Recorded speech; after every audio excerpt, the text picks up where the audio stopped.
Let me give you another. Yeah. It just strikes me. Let me give you a quick example about the maritime law, the law of water, the law of the sea. Money is water by law.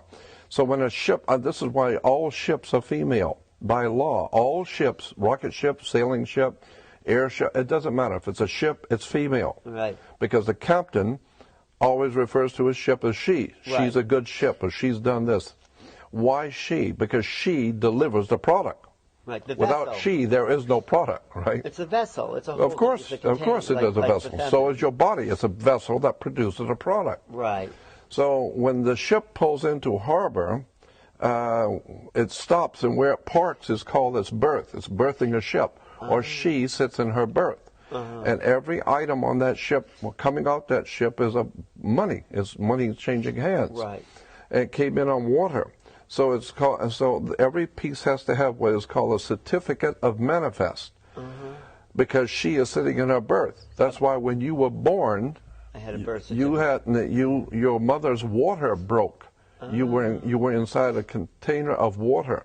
Her water broke, and you came out, and therefore you have to have a birth certificate. Wow. And it's got to be signed by the dock, because that's where the ship is sitting. The dock is where the ship sits. It's funny. So once you begin to see how the words and terms are all based on maritime admiralty, the law of water, the cash flow, the liquid asset.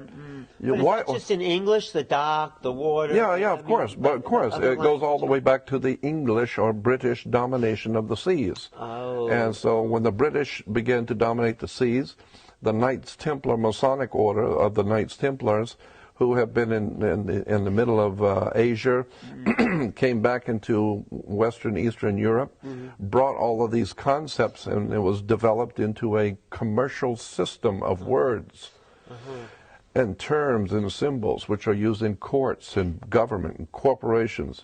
You know, your body as a corporation.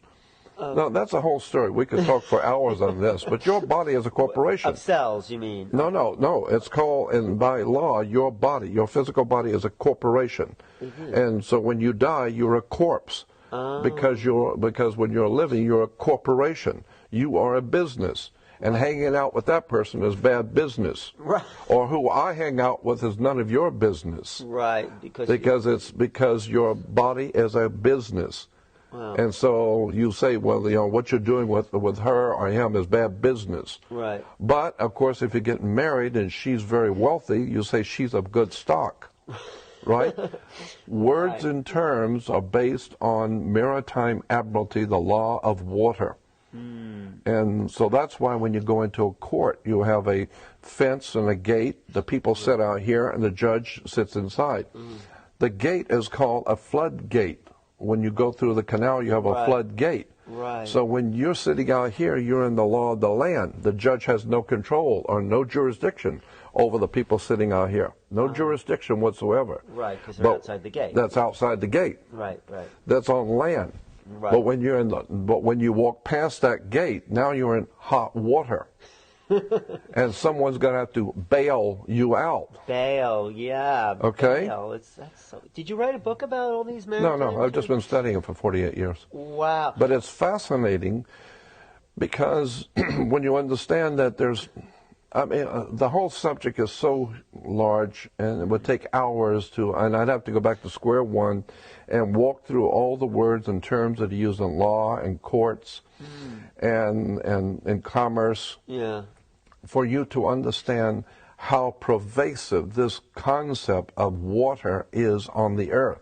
Wow. The law of water, maritime admiralty, it's an extraordinary story about how governments rule the world. And unless you understand this, you're never going to figure out what's going on. Look at it. When you walk into a courtroom and they call your name, you get up and you put your hand on the gate and you open the gate. The moment you put your hand on the gate, by international law, you of your own volition have opened yourself up to maritime admiralty law, because you were on the law of the land. As long as you don't touch that gate and go through it, you haven't opened the floodgate. Now, once you open the floodgate, there's a piece of wood on top of that gate, and it's called the bar, and you're not licensed to pass the bar.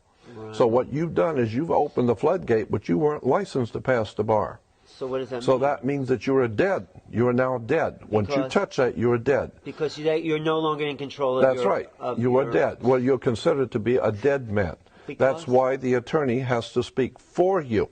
He has to represent you. Why are you dead? Because you went into the deep water and you died. You drowned. Because you weren't licensed. Because you weren't. Right. You were not licensed to pass the bar. And the bar represents a sandbar in the ocean. But the bar is what the attorneys are licensed to pass, but you're not. So the point being is that when you open that gate of your own volition, you are considered by law to be a dead man. Really? That's why you cannot talk to the judge, because dead people don't talk to judges. So you need an attorney who is your mouthpiece. He speaks for you because you're dead. Well, should we do away with courts so people can get their lives back? I would think that what you want to do is understand how the system works. Oh, and avoid it. Well, and avoid it if you can.